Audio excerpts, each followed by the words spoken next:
So just a warning, we're recording. Okay. And some people are coming. Good, good.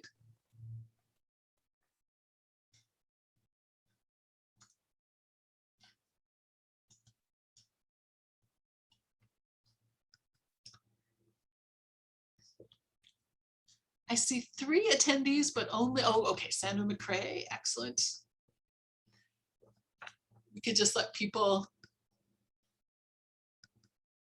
give a couple minutes, couple secs for things to load. We had about 30 people registered. And then I just put up a reminder on our Facebook group. So there might be a few more coming on because FS tend to do things, to arrive in things at the last minute. And I mean, I don't blame them if they only want to see the recording, because I wouldn't want to watch this live. So. No, I think people will be interested. So and people like to ask their questions live. Sure. So I brought my fake alcohol. It's actually turmeric and oat milk. That sounds very healthy. How does it taste? Like turmeric and oat milk. I was gonna say, to me, that's like, I was thinking maybe you had some eggnog or some Baileys or something. We have a Q&A already. Yeah. Oh, Someone says gag. Hey, don't knock until you try it. But yeah, it will make you gag. I'm not gonna lie to you. I'm gonna say answer live and then answered, since yes. Excellent. So we're now over 10 participants. So maybe if it's okay, I will officially launch the webinar. Bienvenue tout le monde to this PAFSO webinar. And we have with us Professor Deonandan, who came to join us last March for a similar what's going on with COVID session. And now 6 months almost to the day is back with us. Before we get started, I would just like to remind everybody that the session's being recorded and that we will be posting the link on our YouTube channel.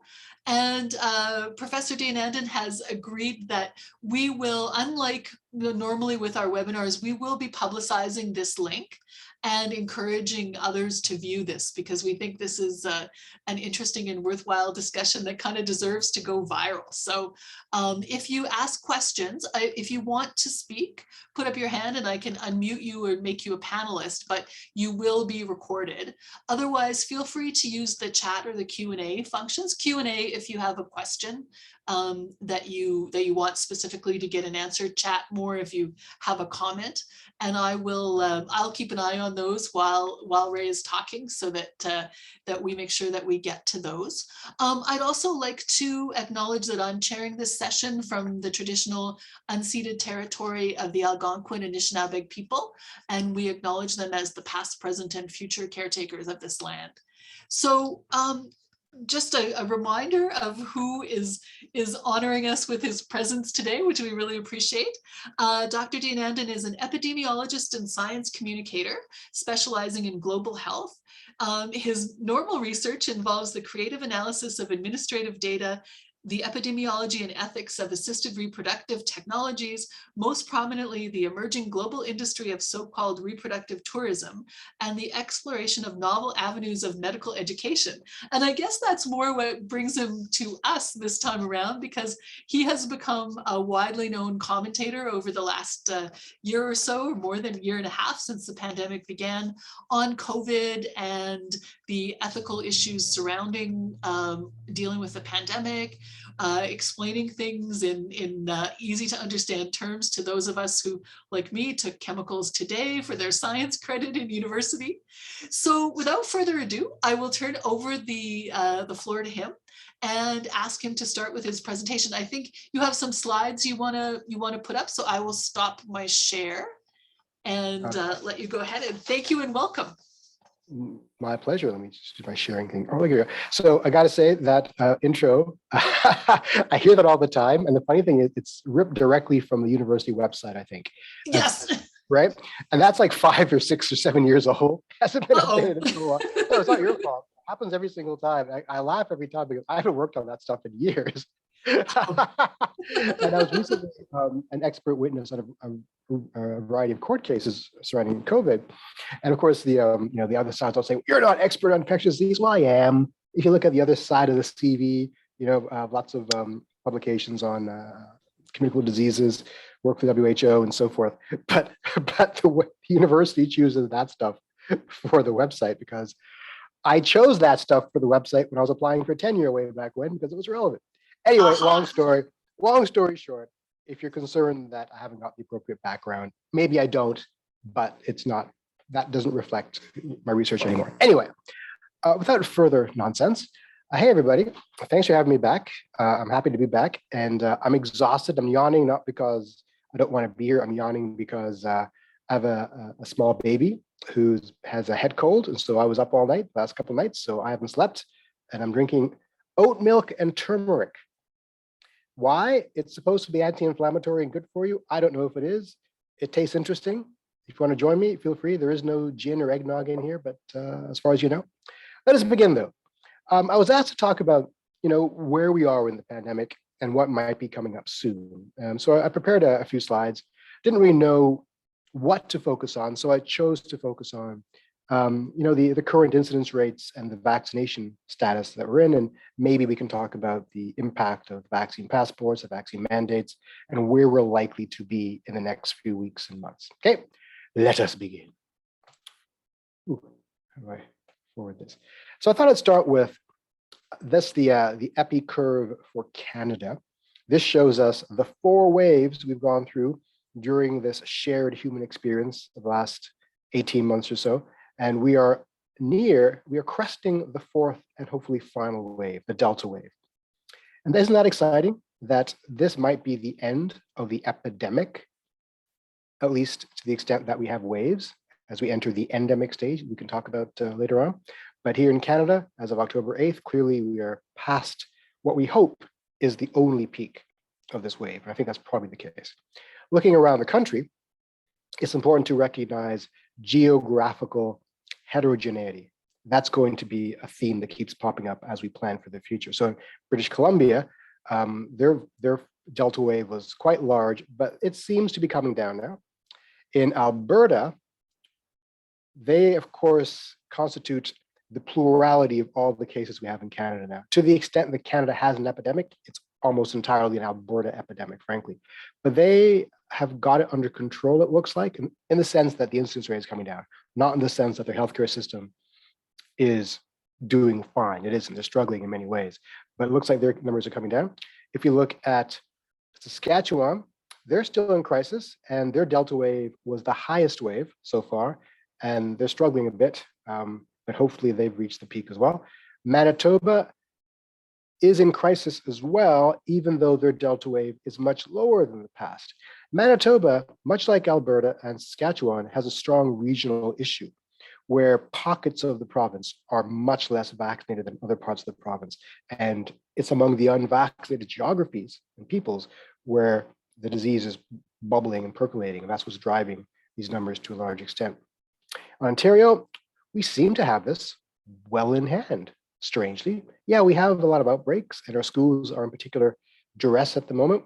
But overall, as a society in Ontario, we seem to be on schedule to ride this wave out by sometime in November, unless something really untoward happens, like the cold weather drives more people inside, sparking new cases and so forth. Quebec, we also have their 4th wave is declining. New Brunswick, look at New Brunswick, huh? Their Delta wave has been extraordinary. It's the worst so far, and they're still struggling a bit. Newfoundland, they're coming down fast.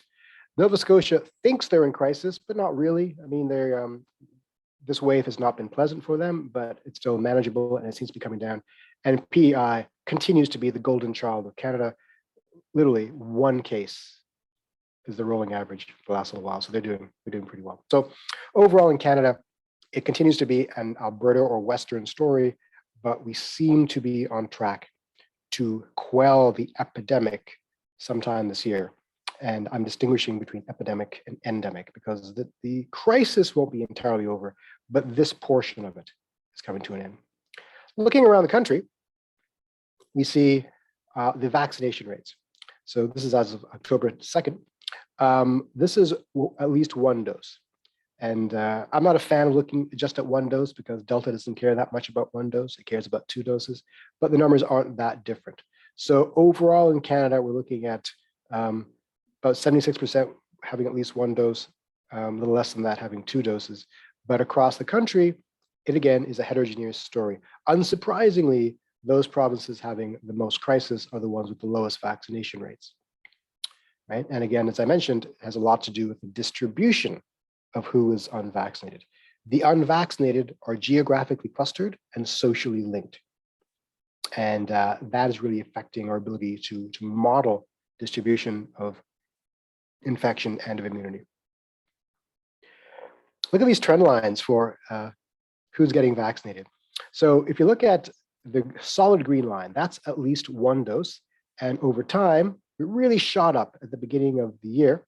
And this paler line here is fully vaccinated. Look at that big gap. This represents the Canadian strategy of getting at least 1 dose into a maximum number of people before backfilling with 2 doses. If you cast your mind back, that was met with a lot of resistance from some commenters. It was absolutely the right thing to do in my mind. We backfilled very, very quickly. And now the 2nd dose is catching up to that 1st dose pretty fast. But asymptotically, the rate of growth has really slowed down. We seem to be headed for a maximum uptake of about 80% of the population, which might be a problem. So we really got to think about ways to accelerate and cajole that last 20% to consider vaccination. Looking at the age distribution of who's getting vaccinated, what do we see here? We see, as I move my chat window over, that unsurprisingly, the extreme elderly are more likely to be vaccinated. But I want to know, who are these last remaining 9% of people over 80 who aren't vaccinated? Like, come on, you're the most likely to die of this disease. I think we have to explore who these people are. And amongst the rest of the population, the 18 and 29s are the least likely to be fully vaccinated, so 72%.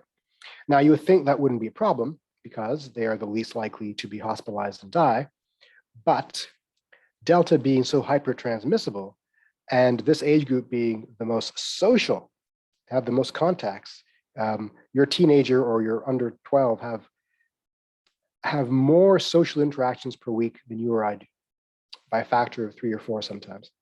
So as a result, that combination of hypertransmissibility and socialization means this population, even though they're less likely to be hospitalized, are more likely to provide people for the hospital because a small percentage of a large number is a large number. So I'm watching that number carefully. The proportion of young people who are vaccinated, that number is still too low for my money. If you look at the trends in the age groups of who's getting vaccinated, we see the 80 pluses, as I mentioned, have flattened off. They have asymptotically hit around 90%. Again, who's that last 10%? I don't know.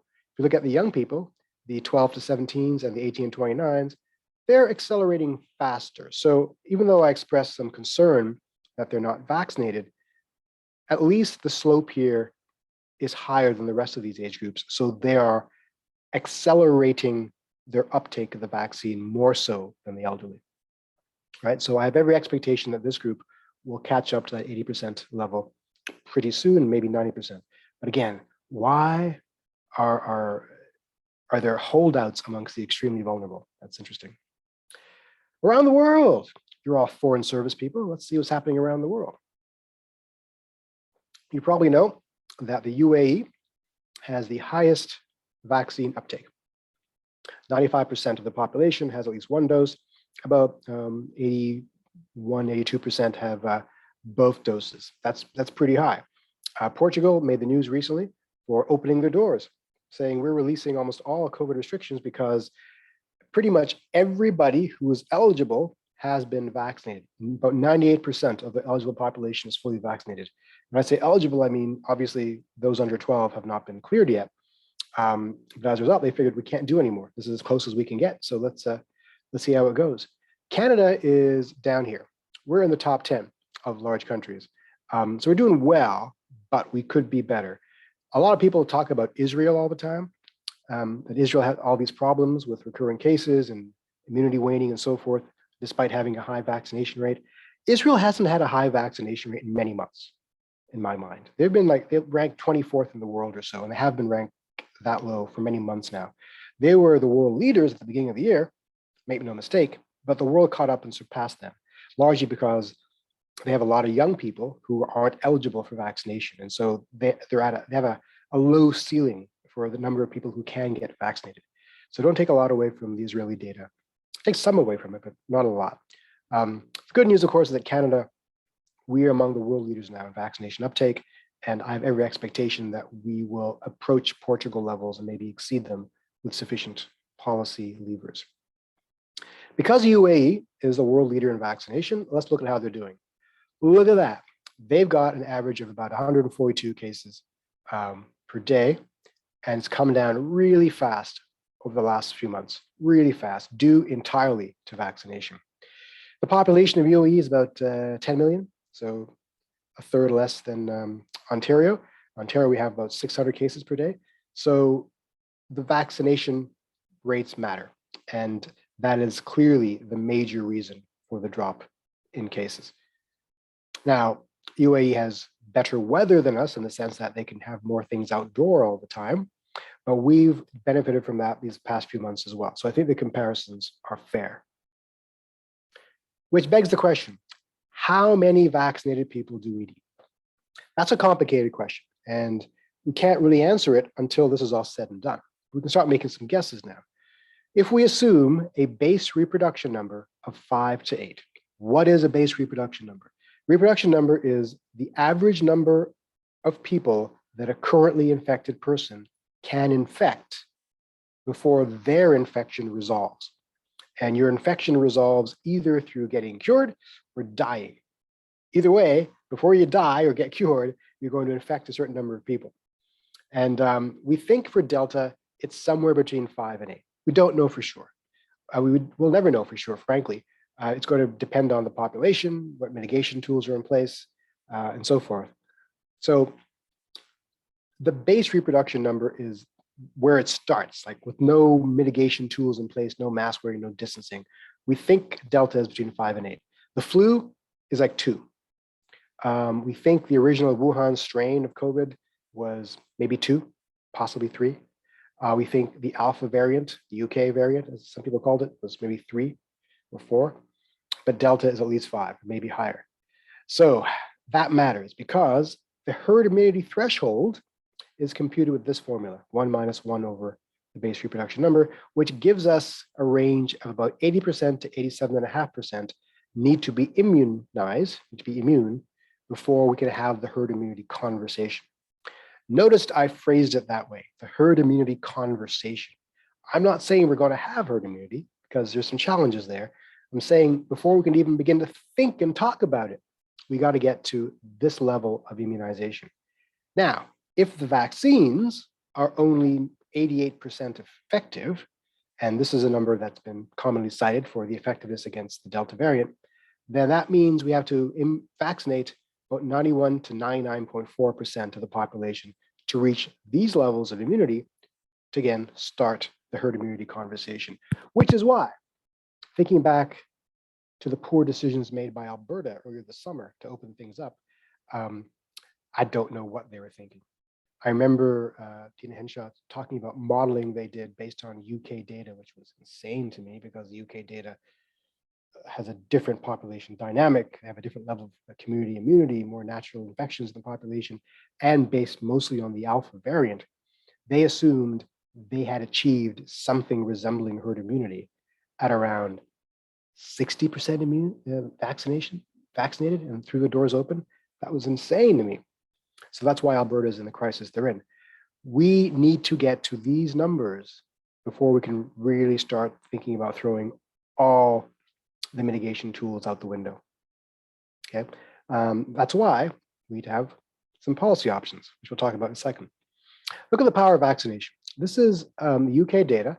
The black curve is the deaths, and the orange curve is the cases. Here during their second wave, second and third waves, the deaths clearly lag the cases because the cases are detected. A couple of weeks later, they go to hospital and die. Right, so that's how it looked. In the first wave, the deaths far exceeded the cases because we didn't have the testing regimen. The cases were actually much bigger than this. We just didn't know about them. We didn't have PCR tests at scale. We didn't have a program for testing, et cetera. Now, look at them. They're testing a lot of cases, but the deaths are few because they have successfully decoupled the death rate from the incidence rate of the disease through the power of vaccination. In fact, many countries like Germany are considering disassembling their mass testing programs because the testing in their minds doesn't matter anymore as they enter the endemic phase. What matters is the deaths and hospitalizations. You can have endless cases. If they don't manifest a serious disease, who cares? And the vaccines prevent them from manifesting a serious disease. So eventually this will be us as well. We will decouple cases from deaths in a strong way.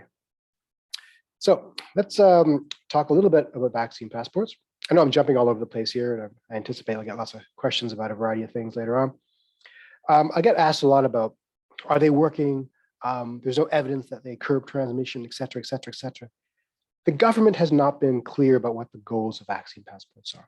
So I would like to be clear about it. In my mind, the goal of domestic vaccine passports, not the international ones, the domestic ones, are threefold. First, to encourage vaccine uptake. Looking back at the graph I showed you of the age distribution of vaccination, we saw that the 18-29s were the lowest uptake rates. Well, they're the ones who want to go to bars and gyms and restaurants. So suddenly there's an incentive for them to seek vaccination. And sure enough, in every jurisdiction that has announced a vaccine passport, the bookings for new vaccines double or sometimes triple within days of that announcement. So it works. It works on a certain segment of the population. So the unvaccinated are a diverse group. They include the hardcore anti-vaxxers. They include the vaccine hesitant who are just afraid of the vaccine. They include those who want to get vaccinated but can't get time off work or get childcare. And they include the apathetic. The apathetic tend to be the young people who think that the disease is not serious to them. So vaccine passports really do well in that group and really encourage the uptake. So I think we're going to see a faster uptake amongst that young group now that the vaccine passport system is becoming more earnestly used. The second goal is to keep the unvaccinated out of super spreading venues. That's working. So if you can't get into the nightclubs, if you can't get into the restaurants and the gyms where we think you're more likely to spread to each other, especially in the era of Delta, suddenly we're not getting these explosive super spreading events anymore. And that's going to keep transmission low. And as a follow-up to that, if those venues aren't the homes to super spreading events, then they will not be shut down. So restaurants and bars and nightclubs will be kept open. So it's an economic incentive as well. Vaccine mandates are also controversial. And I get a lot of pushback about this. I support the vaccine mandates at an occupational level because my feeling is our bodily integrity is important. I support your right to control what goes in your body, absolutely. We have a right to that. We don't have a right to a certain job. And if the requirements for your job is X and you do not wish to achieve X, then you haven't got a right to that job anymore. So that's end of the story for me. And my legal colleagues would agree with me on this. And a variety of jobs have requirements like this. Like you need a driver's license. I didn't have a driver's license until much later in life, and so I couldn't get certain jobs. And that was a choice that I made. I didn't want to drive, therefore I couldn't work in certain areas. The same applies here. Now the analogies aren't perfect, but they're relevant. So a common question I get is, well, if you're vaccinated, what do you care if I'm not vaccinated? How does my lack of vaccination affect your life? You want to care about my bodily integrity? And this, of course, is a classic John Stuart Mill's argument. Your rights end where my nose begins, but until then, your rights are your rights. Well, my nose actually interacts with your nose quite well, if I can mix that metaphor. We don't get to herd immunity or even to have the herd immunity conversation until we get to 88, 90% or above vaccinated. So it matters to me that you're not vaccinated. My life is impacted by your choices. I have all these constraints in society that prevent me from enjoying my life fully because you have made a choice. Right? I have a small child who cannot get vaccinated. So it matters to me that he is protected by your choices. So I'm going to advocate for you to be vaccinated. The unvaccinated are more likely to become infected. This is clear. the evidence is overwhelming. They are also more likely to be infectious, despite what you might have heard. Yes, once you are infected, both the vaccinated and the unvaccinated, it looks like they carry the same delta viral load, which suggests them both can pass it on to other people with the same amount. That is true, but the vaccinated carry that load for a much shorter period of time, so they can infect fewer people. The bottom line is that the unvaccinated people are far more likely to drive transmission than are the vaccinated, and therefore they pose a threat to breakthrough infections even amongst the vaccinated. And the last point, of course, is that this is so clear now.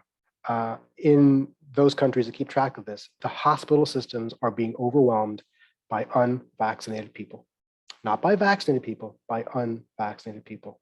You know what they're not overwhelmed by? They're not overwhelmed by people showing up with vaccine injuries.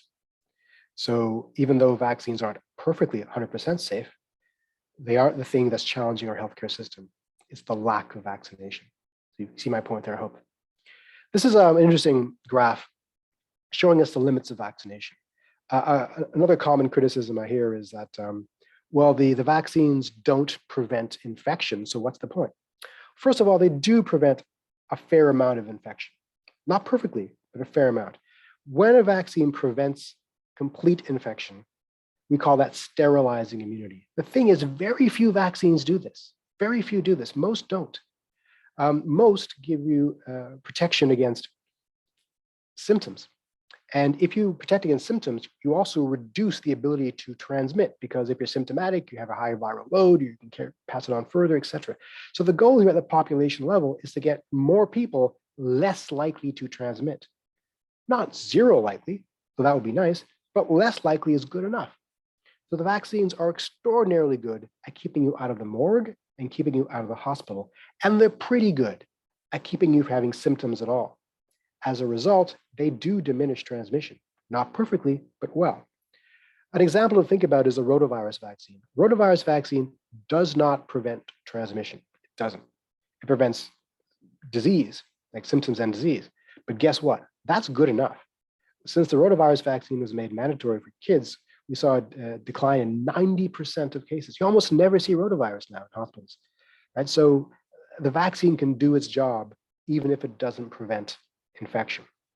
Having said that, when we start rolling out third doses, as I think we will eventually, that will supercharge the sterilizing immunity component, I believe, of our response. And that's a very unscientific thing to say, but this is a lay audience.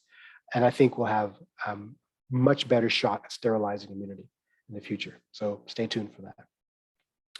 I need to talk about something called the base rate fallacy, because people will assess some statistics and get the wrong result. You're probably hearing that, oh my goodness, there's so many vaccinated people in the hospital with COVID. Clearly the vaccines are failing. No, they're not. Or in Iceland reported that the majority of their hospitalized COVID cases were amongst the vaccinated. Clearly the vaccines are making things worse. No, they're not. This is what's going on. If we look at only the people who are infected or the people who are in the hospital, we get a skewed impression statistically of what's happening. So in this chart here, I've got a bunch of vaccinated people on the left and a bunch of unvaccinated people on the right. There are far more vaccinated people on the left because in society right now in Canada, the majority are vaccinated, okay? But even amongst the vaccinated, a proportion are going to get sick, the breakthrough infections. Here they're in red. So 2 out of this 85 are infected. And amongst the unvaccinated, 2 out of this 15 are infected. If we just looked at the infected, we would see half of them are vaccinated. Oh my goodness, half of the infected people are vaccinated. Therefore, vaccines don't offer any protection at all. No, it's 2 out of 85 versus 2 out of 15. That's an order of magnitude difference in risk. The risk of infection is much less in the vaccinated group. So we have to look at the base rate, the denominator. That's why this is called the base rate fallacy. And I cringe every time media reports on the proportion of people in the who are infected who are vaccinated.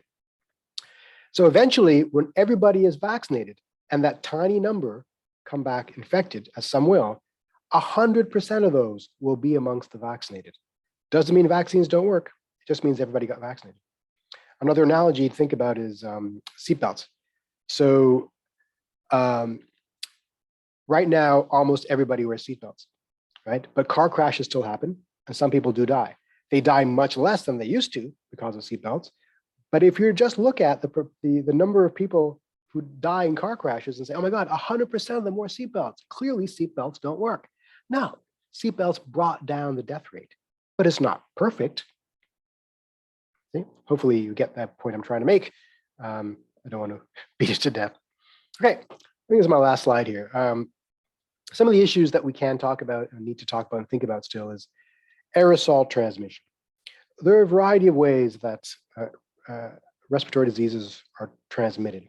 We thought for some time that COVID was predominantly transmitted via droplets. Droplets come out of your mouth, they fall to the ground in 2 meters, within 2 meters, which is why we have that 2-meter distance, which is why we got plexiglass barriers between people in various places, which is why we wear shoddy surgical masks to serve as a windbreak to prevent the droplets from going further.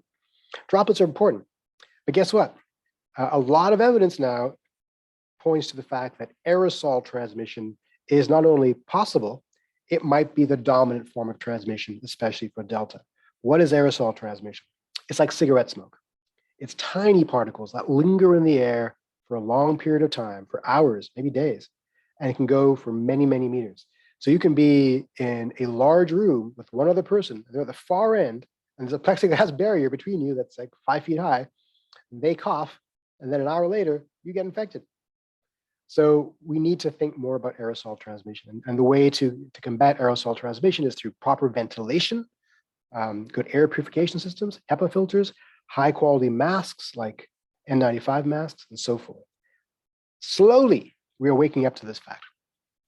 We don't know what the actual reproduction number is. I cited 5 to 8 for Delta. We won't know until the modeling is done, we get more data. And that really is important because it tells us what that herd immunity threshold is going to be. We don't know what the vaccine efficacy is. It varies from population to population, the age of the population, how much viral load is circulating, all that stuff. So it is going to change over time as we have waning immunity, possibly. And it's going to change over time as new variants arise. Vaccine durability. Do we need a third dose? This is a complicated question. Your immune systems have 2 arms. There's the cellular arm and the humoral arm. The humoral arm are the humors, like antibodies.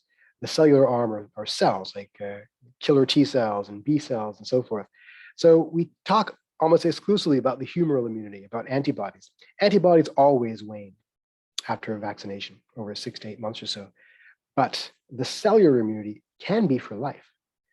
So it's possible that we have really good, durable, hardcore cellular immunity that prevents disease and death, but will not prevent infection because antibodies prevent infection. So a third dose might actually give us sufficient humoral immunity to prevent infection as well. So I'm going to roll the dice and say that I think eventually we'll find out that the COVID vaccines are a 3-dose vaccine for everybody. And so sometime next year, I anticipate most of us will look at a third dose. But right now, I don't think it's a priority. I think right now we should get first and second doses into the entire world to stop everybody from dying. And then we can talk about maximizing and optimizing immunity. Long COVID, of course, that's a concern for everybody. There is some evidence that vaccination does diminish the prospects of long COVID, even amongst breakthrough infections. But we need to be careful about who gets infected because nobody wants to suffer with this stuff forever. I have students who are in their 20s who are world-class athletes who cannot climb the stairs a year after infection. Think about that. No comorbidities.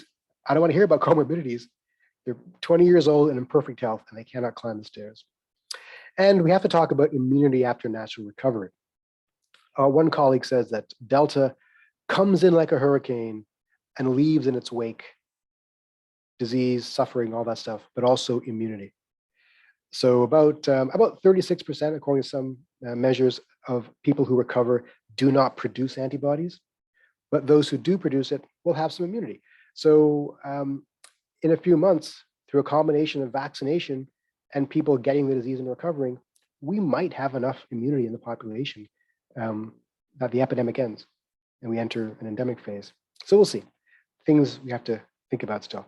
I think that's my last slide. It is. I think I talked enough.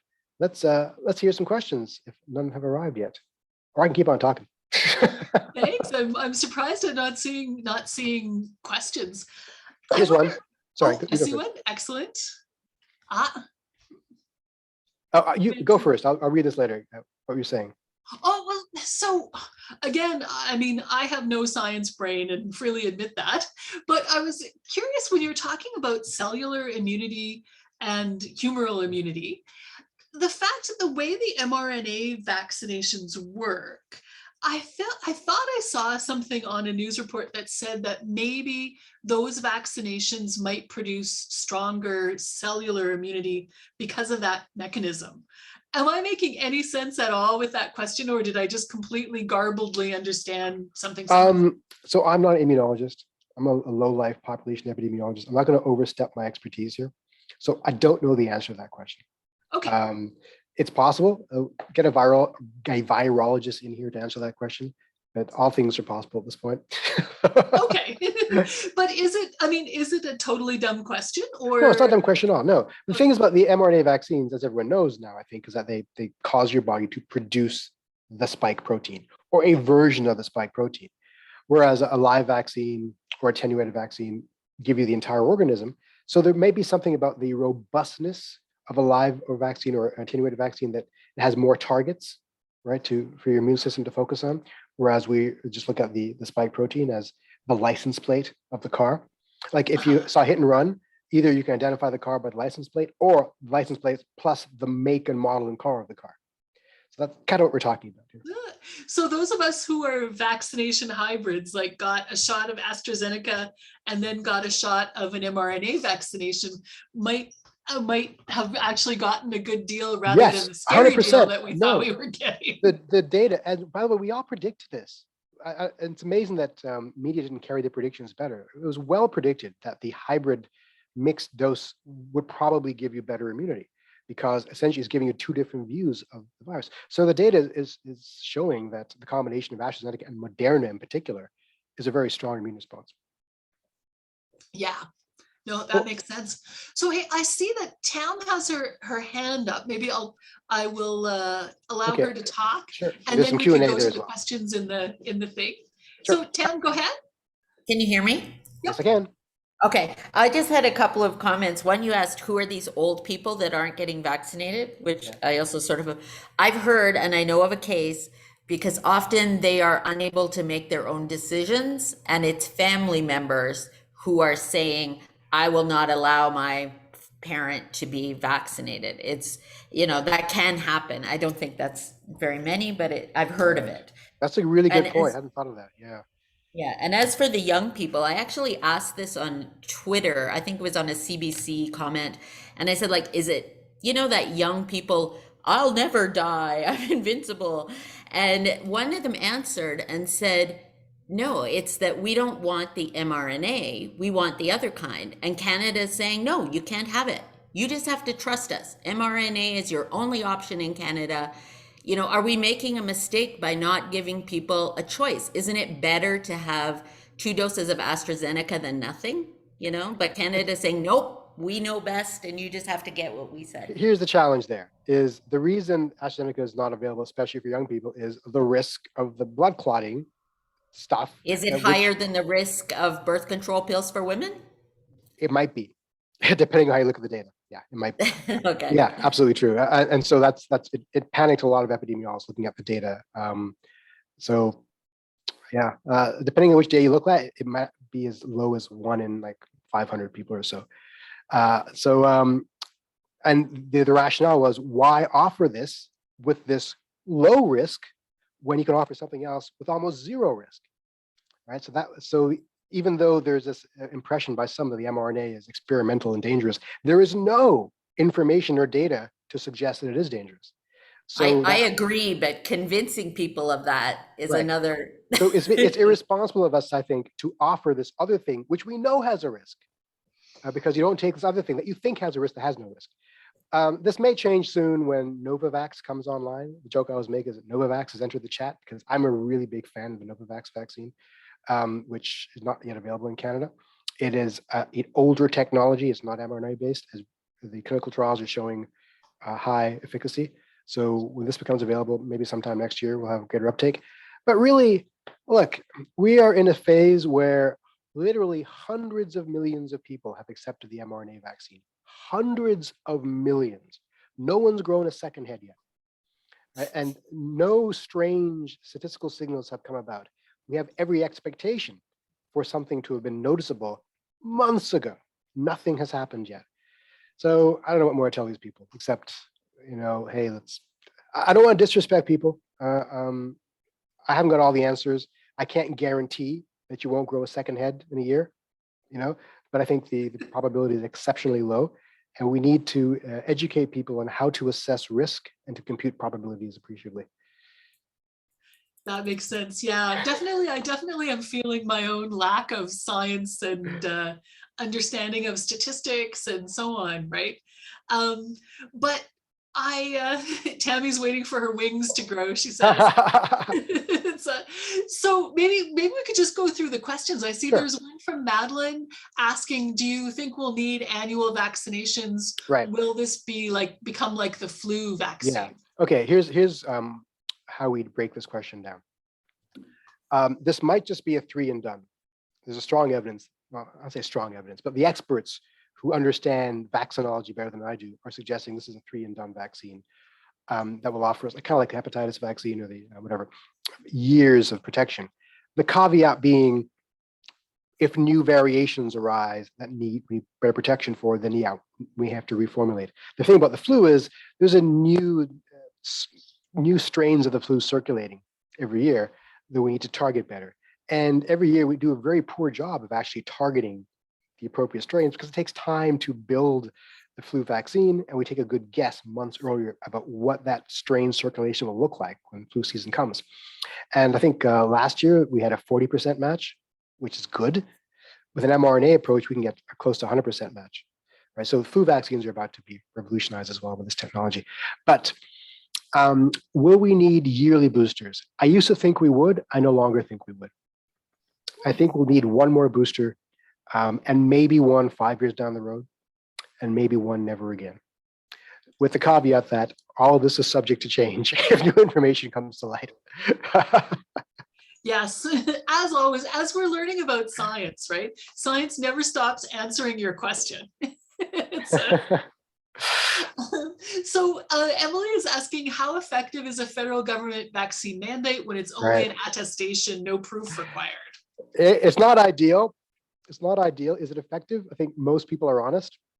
So epidemiology is a population science. We just want to get most people on board with a thing to allow change to happen at the population level. So many will slip through the cracks. You'll get some people who lie, absolutely. But if a 60% are truthful, then that's better than none. It's probably enough to keep transmission at bay while the rest of us beat down this disease by doing the hard choices, which is why I'm bitter about people who lie about the vaccine status, because you're asking everybody else to do the heavy lifting for you, to accept the vaccine so that you don't ever have to get sick, Okay. Yeah. What I hear from the employer side is that they will be, in terms of federal government employees, they will be doing checks, and they'll be asking people to provide proof, and that it's going to be a heavy monitoring approach as opposed to, normally with an attestation, they check, once or twice in every 1,000. Yeah. In these cases, it's going to be much more often than that. So hopefully, that will, once word gets out about that and a couple people get the consequences of lying, I suspect that dishonesty will be less attractive. Canadians are pretty honest, especially if it's technically a federal crime to lie on this thing. Well, nobody wants to commit a federal crime knowingly. So I think the probability of people lying is actually quite small. I hope so. I hope you're right. And so Emily also asks, do we think there could be higher hesitancy for vaccination for kids as the age eligibility is lower, such as once it's available for 6 to 11? Well, for them, it's entirely up to the parents. So it's going to be, I think it's going to be pretty similar, the same rates we see in adults, because the parents are going to have the say in this, and the distribution of vaccine hesitancy amongst the parents is equivalent to that amongst other adults. With the exception being, I think it might be a little worse amongst children because everyone is skittish about the kids, understandably. I'm on record as not being in favor of making vaccination for kids mandatory, because that just creates far too much distrust in the population and doesn't rub people the right way. I think we can get those numbers up higher with appropriate education without having to make lives difficult. Like, I got a small child. I'm not happy about injecting him with strange things. I will if his mother agrees, but it does not fill me with comfort to do so. So I get it. But yeah, to answer your question, I think we'll see similar rates of hesitancy that we see in the adults. Okay, thanks. And then Kale is asking, you spoke about domestic vaccine passports. How about international? Do you see any different issues or challenges? Well, it's a good question, because we have a long history with international vaccine passports. You can't go to certain countries without proof that I've been immunized against yellow fever, for example, or rabies. And so the difference here, of course, is now it's applying to a lot more people in a lot more countries. The challenges, as we're seeing today, as the US border opens up for Canadians going to the US, is the Americans don't yet know how to acknowledge AstraZeneca or mixed doses. So this is ultimately an international affairs, international relations issue. So you guys can handle it, not me, to negotiate getting my citizens through. I think the Americans will throw the doors open to AstraZeneca people, because if they don't, they're excluding almost all Brits and many Europeans and many Indians too, and they need all of those people for a variety of economic reasons. So how will it play out? This may be normalized for the next 2-3 years, where in addition to showing your Nexus Pass or scanning your passport in the new machines, you got to scan your QR code. The challenge here is IT-wise, is making sure the QR systems are contiguous. Even in Canada, if Ontario doesn't have a QR code system yet, we should get one next week or so. But imagine a resident from Quebec comes to Ontario, goes to a bar, scans their QR code in an Ontario bar. Does the Ontario bar have access to the Quebec database? They should.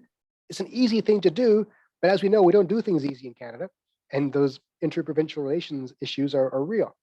So imagine that working across the border now. How does an American passport official access the Canadian database to ensure this is not a fraudulent vaccine passport if a QR code system is used?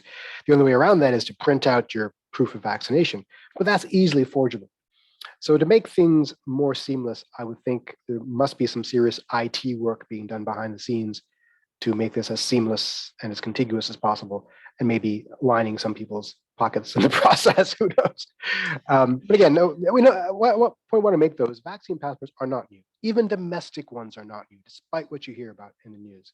This goes back to 1890, at least.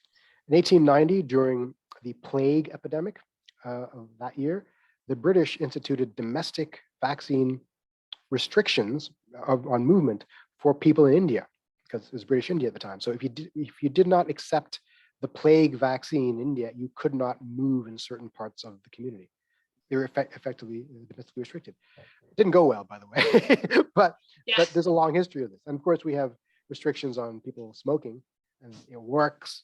It really increased the rate of people giving up smoking. It created a shame culture around smoking, which you can criticize, but it worked. So, yeah. That's my answer. No, good point. So someone had asked about the US and if you have any inside information about whether they're moving towards recognizing mixed doses or AstraZeneca, which didn't sound like you do, but they will soon. Yeah, there's no scientific reason not to. It's just administrative bureaucratic reasons. Okay, good stuff. And then Marty's asking, what are the challenges in approving vaccines for kids? How come it took so long, I guess, my question to you. Yeah, it's a good question. So the trials have to be done, and the trials are difficult. The adult trials, we enrolled tens of thousands of people. And during a time when COVID was rampant, so you can get results back fast. So the way trials work, of course, 10,000, 20,000, 30,000 get the vaccine, another 20,000 get another thing like a meningitis vaccine as a control. You let them loose in high prevalence areas like Brazil and the USA and India. And then you see a month later how many got COVID in this group versus that group. I say a month later because that's as long as it took. It could have taken a year. The reason that we got results back so fast is that there was so much COVID that people would get infected left and right. And after about 3 or 4 weeks, we found out that the overwhelming majority, 95% of the cases were amongst the unvaccinated. So that's how we get vaccine efficacy. For kids, we've only enrolled a couple hundred people because kids are precious. And you got to do the phase 1 and 2 simultaneously to get the dosage just right. So the dosage is about a third of the adult dose. And even after enrolling hundreds of kids, we didn't get enough cases. Only a handful of people in both groups actually got COVID. So it's hard to compute a vaccine efficacy score. So they're using hand-waving arguments like measuring the antibody titers in the vaccinated group. And they found that the titers are similar to what you'd expect in the adults. Therefore, ipso facto, they probably have the same immunity as the adults. So there's a lot of indirect statistics being used for the kids. And that's part of the challenge here, is how to assess this data. It's not quite as obvious. And of course, the side effect profile is different in kids. The children's immune systems are not the same as adult immune systems. Different set of expertise is applied to assessing it. So that's why it's taking so long. Thank you for that. Now that's interesting. And Charmaine says hi and then asks Hey, if Delta is our final wave, then when do you predict we'll get back to normal? Receptions, large gatherings, travel? And I mean, maybe could I piggyback on that and say, do you think Delta is our final wave? Because that seems to me that could be a big if. I read about Mu or something. Yeah, Mu came and went. Okay. And I think Lambda came, I get them confused all the time. By the way, variants, we categorize them in 3 ways. There's a variance of interest, variance of concern, variance of high consequence. And they are broken down by whether or not they compromise our ability to detect, treat, and prevent the disease. So a variant of interest is suspected of doing one of those things. A variant of concern has been shown to do one of those things, and a variant of high consequence does one or more of those things really, really well. So we have a bunch of variants of interest that I don't get too excited by. Then a variant of concern that gets your attention, but we've combated all of them, including Delta, and we've had no variants of high consequence, none, which means our vaccines work on every variant that has emerged so far. So will new variants arise? Will variants emerge? Of course, they'll continue to emerge so long as we have transmission. That's the nature of evolution. But the probability of them really compromising our vaccines is, to my mind, low. Never zero, but low. And we have the power of the mRNA vaccines that can make a new formulation in 48 hours if need be, right? So we win the arms race if we need to. Yeah. So I'm not that concerned about new variants. I'm a little concerned, get me wrong here, but I don't lose sleep over it. Will Delta be our last wave as a result? I think it will be, at least in Canada. The rest of the world I'm not so sure about because they don't have the same levels of vaccination. So waves happen because people don't have innate immunity. There's a large enough susceptible population that can still get sick, and they get sick and they retreat in their homes and wear masks, and the waves come down and they get sick again and so forth.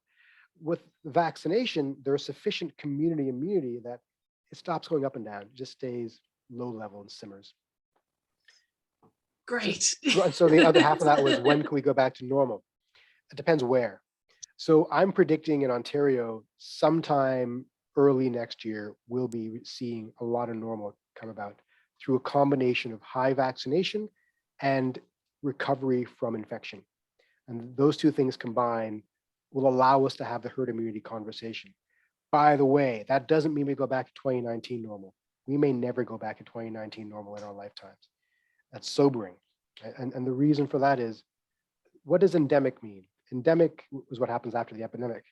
Endemic disease is one that simmers in the background at a low level of transmission that doesn't challenge our healthcare system or public health, that we don't have to think about all the time, but it's still there. So the flu, we have about, it affects 10% of people every year, and that's an endemic disease for which we have a vaccine, and most people have some immunity to it. COVID being far more transmissible than the flu, we're probably looking at 20%, if not higher, of the population getting it every year, even if everyone's vaccinated. So some people are going to die of COVID every year for many more years, even with vaccination. So that's sobering thought, right? It's not going away, but it will eventually. So back in late 1800s, there was another coronavirus pandemic, by the way, that killed a lot of people. And that today is one of our common colds. Wow. Yeah, so these things do go away eventually. Cool. So just before I hand over to Madeline, I'm just wondering, when you say we won't be totally back to normal, I mean, it sounds like we're going to need maybe more vaccinations for a while. No, And I what don't kind think of so. things? I think back to, I mean, it'll still be with us. You'll still hear stories of, oh, my grandma died of COVID. You know, like, oh, I got COVID and I got to stay home today. You know, so for the most of us, it'll just be a bad cold. Okay, so it's just one more thing to make us sick during the year. And for those who are unvaccinated, they should be a little more scared of this. And for the immunocompromised, it's a new challenge for their lives, unfortunately. But the third hand is that we are developing better treatments all the time too. So maybe we won't care because we'll have a cure. A cure is possible. Excellent, excellent. Madeline, go ahead. You've been waiting for a while, I know. That's okay. Well, I like to ask a lot of questions, of course. Thank you for this. Also, I know I've emailed you once or twice, so I should say wave virtually hi. So my question is, it's kind of medical, it's kind of public health, and I'm not sure about all of your expertise to respond, but it's kind of around misinformation, like the role of misinformation. And I think like deliberate misinformation, because you know, I feel like I probably spend way too much time on Twitter, but like you see people calling out lies, like deliberate lies to things. And I mean, that's important, but you know, a lot of people who aren't clued in, you know, they hear this and it goes on. And I'm going to be one of those. It's like, so I heard a story, and this isn't super third hand. It's actually like someone that I know in real life posted a story about themselves, about a vaccine, I guess a reaction or something. And I will have to say, this person I know is an anti-vaxxer, and so I feel really hesitant to sort of believe this kind of a thing. There was like a picture, and the person had been resistant, and then didn't exactly say why, but said personal circumstances had changed, so decided to go ahead and get the vaccine. And then a week later, this thing happened to her. And I mean, part of me is like, really, like, and it's hard to know then if something like this. So, and I don't know, collapsed, had to go to the hospital, and then was posted. I mean, keeping in mind, I'm just sort of like, let's take this all with a grain of salt. Posted that what she was told was that the blood vessels in her brain spasmed as a result of the vaccine. And I'm just sort of like, I have never heard of that one. And this is also like, did you just have a panic attack a week later? Like, and I feel like, you know, is that very unkind to dismiss or something like that? Like, and I don't know if you have the medical expertise to be able to say, but posted, oh, the doctors are saying we see this. And I'm like, yeah, literally heard no one else ever saying this. Are you lying to try to like spread your information, your misinformation? So the number of adverse reactions, there are a diverse number of possible adverse reactions. I can't say confidently that I know exactly how everyone's biology is going to respond. People are complicated. And the way that we investigate adverse reactions is they're reported to public health. The US, they use something called VAERS, the Vaccine Adverse Event Reporting System, which is a pain in the ass because anyone can submit things to that reporting system. And that doesn't mean that the vaccine caused it. It just means that I think I grew this, I got this hangnail in the same week I got vaccinated. Things as stupid as that can put in that system. The system is meant as a register for public health people to investigate, to determine if in fact there is a causal link between vaccination and that outcome. And so the VAERS data is over-reported and analyzed in inappropriate ways, and that drives a lot of anti-vaccination misinformation. But this is relevant to your question because the way we assess if something is causal includes the rate of a thing happening, whether it is higher than the background rate. There is a certain expectation of an incidence rate involving brain artery spasms, if that's a thing. I'm not sure what that is, but okay. So is the vaccine causing that to happen more so than would otherwise be expected? If so, then we investigate further. So I can't speak to this person's experience. I won't discount it offhand because who knows? Who knows, right? It's just interestingly convenient that that's the timing, and it happened to be in a person who was hesitant. But I personally have not heard anything of that nature happening to vaccinated individuals. But again, I'm being very careful not to say that I can't say it didn't happen. It's not something I've heard of. Yeah. And do we have a plan or I don't know how much of that goes into public health to like really combat misinformation, because I think that it definitely oh God. goes to the, those numbers to just Yes. get up to the right percentage. There is no plan as far as I know. I know I have spoken to people highly placed about the problem, and no one has a solution except that it has to involve foreign intelligence. Let's be blunt, some of the stuff is weaponized by our quote unquote enemies. There's a lot of money behind some of it. Some of these websites are really well designed. They use the same language, same phraseology at different places. So there's a concerted, organized disinformation campaign. Some of it targeting supposed experts like myself, right? People who are more prominent than me, to devalue their words. So it's really well organized. It's almost a weaponized sort of campaign. Is there a plan to combat this? No. That's not I'm aware of. I don't know how you begin. I really don't know how you begin, except to say, I think we got to start from the ground up and educate the population, to inoculate them, pun intended, against bad ideas with sufficient science education. Do you know, for example, why a control group is used? Do you know what a probability is? Do you know how to compute to divide two numbers and to choose which two numbers to divide? I get that problem all the time, right? Do we know that people say, why should I be afraid of a disease that's 99% survivable? Because 1% is terrifying if it's 1% of a million people. That's a lot of people. So a little bit of elementary school math can be hammered home from a young age and taken with you into adulthood so you don't make these cognitive errors. So this is ultimately a societal civics and education problem in my mind. Thank you. Wow. Yeah, definitely. Well, but I do think, I mean, and I don't know if this is something you're comfortable commenting on. I do remember, I remember being quite rattled myself after going out like a good little soldier and getting my first shot of AstraZeneca, like they told us they should. And then like 2 weeks after that, then hearing, oh, well, maybe if you're at home, you can work from home and you can, stay away from people and you're mostly healthy. Well, maybe you shouldn't do that. And I was like, thanks a lot. Yes. Like, I do think they could do a better job. Right. Here's the problem is who is they? Who is they, right? There is no concerted they here. And the weakness is our democracy. Our biggest value is our freedom and our democracy. And that is the thing that is our Achilles heel here.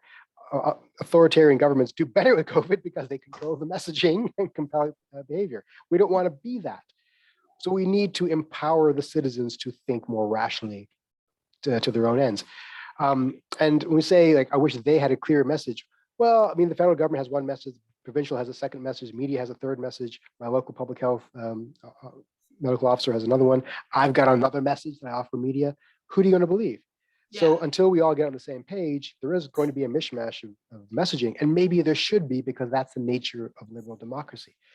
So it's true. Yeah. I heard somebody saying, well, it wasn't like this when I was at school in the 70s or whatever. And it's like, well, yeah, the government just lied and withheld information from you all the time then. You just did what you were told most of the time because they only gave out what they wanted, they parceled out information much more strictly. And I think personally, that is some of the reason that we have some of these skeptics now. And these people who just automatically distrust the government for whatever they say. But right. You think that our municipal, federal, provincial systems could figure out that it's in their best interest to get together and cooperate a little bit more. It's quite disappointing. Yeah, look, I'm sympathetic to them because this caught everyone by surprise, not enough resources to combat it, scrambling every day to just keep ahead of the curves as it is. Who's got time to have a contiguous, well thought out, cohesive plan? Maybe 2 years in, we should have that kind of approach, but everyone's exhausted. Exactly. For the next one, we should be ready. Absolutely. Exactly. Well, listen, I think we're past the hour, so I think we should wrap up soon. But maybe before you go, I might ask you to say one of my favorite questions for people, experts who talk to us is, okay, so what aren't you telling us? Like, what is there anything that keeps you up at night on this subject? What if this happened? And if so, tell us so we can be up at night too. That's a good question. I don't think I've held anything back. I mean, we predicted that there would be a respiratory pandemic like this. I personally thought it would be the flu. Most people, I think, thought it was the flu. What we haven't told people, I think, or at least not deliberately withheld, is that there is something called the Epidemiology Transition. Emmanuel Abdul Amran divided human history into three categories: the age of pandemics, the age of receding pandemics, and the age of quote unquote man-made diseases. Person-made, he wrote about this in the 70s, man-made diseases. And by that, he's talking about the way in which civilization has evolved. So the age of pandemics was when we're mostly agricultural society. We're at the mercy of the natural resources. We had no antibiotics. We didn't understand hygiene. In the age of receding pandemics, we understood public health, clean water. We got antibiotics all of a sudden. Vaccination really pushed communicable disease to the sidelines. And the age of man-made diseases is cancers and obesity and diabetes. So all these things that would have killed us thousands of years ago, had we lived long enough to experience them, are killing us now. Maybe we are entering another age of pandemics. And that is concerning. And then the reason we might be entering another age of pandemics is that we are a globalized society. You can get on a plane in Tokyo after contracting a disease and be in New York before your incubation period is over. So we never know that you're infected in the first place. Right? We are encroaching into previously unexplored areas of the world and releasing diseases we've not heard of before. We have governments experimenting with diseases they should not be experimenting with. We have people living in close proximity with sick domesticated animals, especially pigs and birds, in wet markets, and that's causing the sharing of genetic information. That is fueling what we call antigenic drift, which is this ability of viruses to learn to infect people at explosive rates. And we have antimicrobial resistance, antibiotic resistance from commercial overuse of these things. So this is a powder keg of forces that may be lurching us into, much like climate change is lurching us into this period of constant tropical, high-level tropical storms. We may be entering a period of constant pandemics. I hope not. But infectious diseases are reasserting themselves, I think. And that is something to be concerned about. Okay, well, thank you. Well, can I leave you with a positive note, though? The positive note is that we have technologies to combat them now. We can do a Manhattan-level project to create more antibiotics.